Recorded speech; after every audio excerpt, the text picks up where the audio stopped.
Joining us now to break all this down, Mercedes Schlapp. She's been very patient listening to this narrative on here. She's senior advisor to Trump-Pence 2020 campaign. Mercedes also former communications director, White House for the president. Hey, Mercedes, happy Friday. Good to have you. Good morning. How are you doing? Never better. We're fired up today because we fired Joe Walsh at 9:30 last night after we found out he was going to run for president and kicked him off our radio network. I got to just ask you, Mercedes, what is up with these never-Trumper creeps running for president? What do they do? Do they want their old Republican party of John McCain and the neocons back? I mean, what is it with these people? Well, I think that they want celebrity status, right? They just believe that by trying to be so anti-Trump or a never-Trumper, they can make friends with the media elite. They can be the ones who then now become buddies and all the time on, appearing on CNN or MSNBC. And, they're like, to your point, they're just a bunch of losers. I mean, these are individuals who, feel that their career hasn't taken off that significantly, and they want to, make some noise. And that the way to make some noise is, in their case, is to be anti-Trump, because that's the popular stance when it comes to the liberal media. They want to then become friends with, liberal media wants to become friends with these people who were maybe half associated with Trump. But, I find that to just be completely disgraceful. All right, let's get to Mercedes. Let's get to Anthony Scaramucci, right? You were there when he was at the White House. This guy gets hired. The president gives him the opportunity of a lifetime. You were able to serve there, Mercedes. I was there so many meetings where you were there working, 15, 16 hours a day, working your butt off, trying to get the president's agenda out to the lying fake news media and all the things that you did as communications director. This guy was there 11 days. He was a complete and utter joke. He got fired. He was profane. He didn't know what he was doing. He couldn't get any of his jobs done. I mean, the guy was a complete clown show in there. He gets fired, and now he's become like the ultimate CNN never-Trumper. What is up with this guy? Well, I think it's important to, and you know this, John, when you walk into the West Wing, when you walk into the White House, it's such a great honor. There's such history there. It is where major decisions have been made that have changed our country, in essence, to the better. And so you carry that within you, that you know that you're there to be humble, to serve the American people, and to serve this president and give the best advice you can to this president. And so I think for Anthony Scaramucci, it all became about Scaramucci. It was all about his reputation, not about serving the president or serving the American people. He is a very selfish, opportunistic individual who doesn't understand the gravity of being at the White House. And so during those 11 days of terror under Scaramucci's rule, I know young women staffers who came to me afterwards and they said it was the most horrific 11 days that they've ever experienced, where he basically would harass these girls, put them in uncomfortable situations, and constantly spent his time threatening to fire everybody just to make a show. And so it was an unstable period in the White House, and when General Kelly came in, he recognized that quickly, got rid of him, and then I came in soon after to help stabilize the communication ship. And I lasted close to 2 years. And don't get me wrong, I have 5 kids, as you know. I'm married to Matt Schlapp, who works all the time on his efforts with CPAC and the American Conservative Union. And it was for me an opportunity to help ensure that the communications team would be able to come together and serve the president after this Scaramucci disaster when he was communications director. Well, 2 things. Number one, Mercedes, thanks for sharing that and being with us. Been in your company in the White House, as you know, on numerous occasions.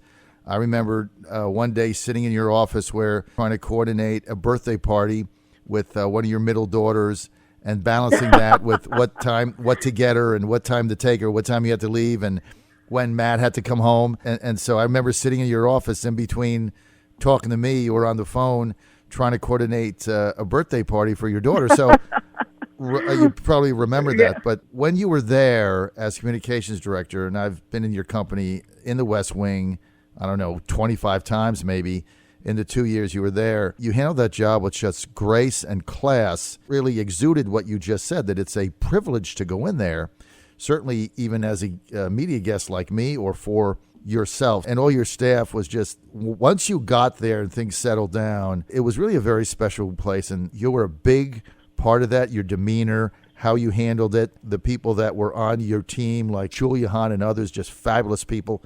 And so it was an honor to be there. I want to get, though, to what you said about this Scaramucci. Everybody knows I was never a fan of his. I thought it was a mistake bringing him in. But you mentioned that when, for the 11 days, you said it was a horror story for a lot of the staff there, and that he harassed female staff, threatened to fire everybody. Was that physical sexual harassment? Was that job harassment? How would you define that? I think he made them feel uncomfortable with certain comments that he made. And then obviously it was the job harassment component, which was, who's the next person I'm going to fire? So it was just psychological games that he would play with the staff, and especially with the young women, with certain comments that he made towards them, which were inappropriate. And I think for the young staffers, it became, it was talk about, there you go, you've worked hard on the campaign or at the Republican National Committee. They offer you this job at the White House. You're 20-something years old, and you're trying to learn how to work at the White House, which is one of the most challenging places to work. And the leader of the team is creating pure chaos, and it was all partly because he thought that he was the most important person, that he was the king of the White House. And that just doesn't work, because you're there to serve the president, you're there to serve the American people, and you have to realize that you're there to ensure that this is about the president's success. This is not about your success. Mm-hmm. And that lack of humility, I think, is partly the destruction of and the arrogance, I would mm-hmm. say. The complete arrogance is the destruction of Anthony Scaramucci. And he's revitalized himself. Why? Because right now he's become, all of a sudden, the expert on Donald Trump. And it's like, he has no loyalty to the president. He has no loyalty to really helping the American people. And so now he's found a niche, and he's just going to exploit that the same way that he exploited his position at the White House. I mean, to be honest with you, Mercedes, you were there for 2 years. How do you get fired from a senior position like that after 11 days? Like, how does that even happen? Yeah, that's a great question. I think for General Kelly, one thing that General Kelly did bring to the White House was a sense of order and a sense of structure.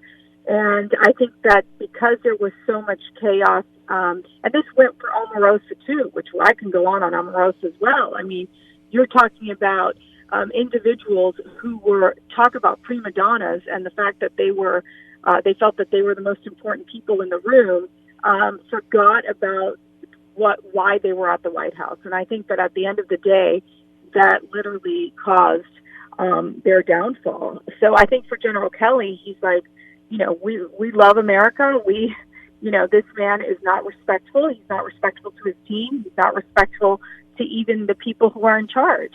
And Scaramucci tried to throw around his weight by saying, I report to the president. I don't report to General Kelly. And that's just, as anyone in the White House knows, you literally report to the chief of staff who ensures that there's order. So he did everything he could to make himself more important than he actually was. Well, that's why they have the title chief of staff, right? That means that you're the chief of all the staff. If you don't report into the chief of staff like everybody else, then you create a sense of chaos. And so I guess that's what Scaramucci did. Now he's out there trashing the president. He's a new darling of CNN, the Clown News Network, who basically anybody legit they had on there, like me, Paris Bernard. I could go on, CNN people that they fired because they debated too well. But now they got Scaramucci on there every night like he's some kind of an authority. He was there for 11 days and got fired. The guy's a complete disgrace. He was a joke and a clown. And now he's like being held up as some kind of expert on the president. You know, what people shouldn't forget also, Mercedes Schlapp, is that during the primaries, he was very critical of the president. And he called him a con man in the primaries. So how he even, I mean, people forget about that. Yeah, I mean, he used the president for his own benefit, right? Because then you see this, and the White House had it, I think it was on Donald Trump, I saw it on Instagram, where they literally had like a cut of different video clips of Scaramucci saying, I love him, I love the president, I love him. And it's like, you don't go from one extreme, behavior to the next. So it just shows his instability. It shows how he's an opportunist. He wants to be the one to basically, be financially benefiting from the fact that now he's a never Trumper. And again, it was always about Scaramucci, and it was always about his name and his making himself important. And he used the president to, climb up his ambitious ladder. And I think that is just really, when for someone who I loved my time at the White House, and I loved being a public servant. I think that anything of our, what our great leaders teach us is that you're there to do the right thing and implement policy, and that's something that for Scaramucci was never a priority. Would you say that his tenure there, his 11-day tenure, would you basically classify that, Mercedes, as a reign of terror? Oh, yes. I mean, it was very clear. And whenever, just again, talking to the staffers following the experience that they had with him, there was definitely, you would have staffers break down in tears during meetings that he was in because of how he would address them and talk to them. And it was a very unhealthy environment for these young staffers. And I just think that to me shows the poor leadership qualities, and the fact that he had no interest in really building up the team and taking it to the next level and really doing right for the president. Instead, he wanted to make sure that they were weakened, and again, in certain cases, making some of the girls, some of the female staff, feel very uncomfortable. You're on the John Fredericks Radio Network, Trucking the Truth Across America. We are with Mercedes Schlapp, former communications director of the White House for President Trump, now senior advisor to Trump-Pence campaign 2020, talking about Anthony Scaramucci's 11 days horror show, Reign of Terror, in the White House, where he harassed female staffers, made them uncomfortable, said things that were inappropriate, put pressure on them, threatened to fire people, and basically created an all-around chaotic situation in order to enhance his own egotistical agenda, which had nothing to do with serving the American people or the president, which is the purpose of being in there and doing that job. So quite abusive behavior, and now he's being lauded by the fake news media as some kind of an expert in the White House or President Trump or anything else. And he got fired by General Kelly in 11 days because he was a complete incompetent disaster there. It's just amazing to me that I've got to get this out, because no one on TV, when this guy comes on and he's criticizing the president, saying he's unstable and shouldn't be the Republican nominee in 2020, nobody's talking about all the things that you just brought out, right? That he harassed staff, that it was a reign of terror, that it was a horrific experience, that he said inappropriate things, that he made women feel uncomfortable. None of that's out there. Yeah, there isn't. Obviously, CNN is not interested in those details of his time during the White House. The CNNs of the world and the MSNBCs, they respect his opinion, and I think his opinion is gospel. And I think that's just, I think that's very problematic. And I think that the fact is that he's not credible. He's just not a credible, surrogate on TV, and he's just someone that I think that I wish people could see through to understand what his purpose is, which is obviously to now, and it's convenient for him to be an ever-Trumper because now he's getting more airtime than ever before. It's unbelievable.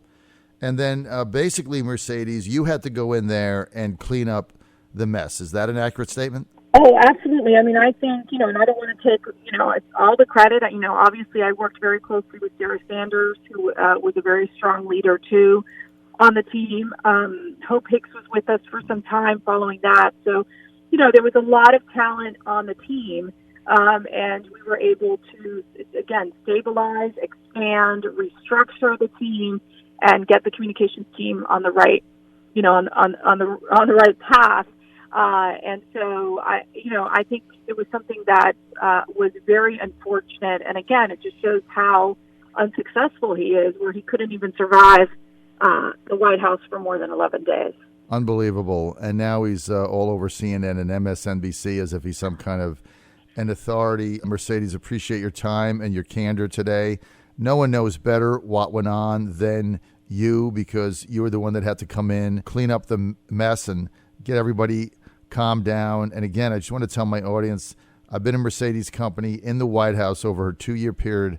Mercedes, I would think probably 25 times, at 24, somewhere in there. The way you handled that communication staff and your job there was always with such class. You really did create a culture in there that when you had the privilege to walk into the West Wing for somebody like me, everybody had a sense of purpose and you were kind of awed by it. You created the proper atmosphere that this was a very special place, and anybody that had the opportunity to go in there like me was quite privileged. That's why I'm such a fan of yours and your work and what you've done there. And every time I've been there with you, it's been just a fabulous experience. And also, as I said, having to see you have the, balance your family, as you said, 5 little children, not easy to do with a job like that. So you did a fabulous job with that. Well, I appreciate that. Thanks, John. And it's always a great honor to be on your show, and really fun.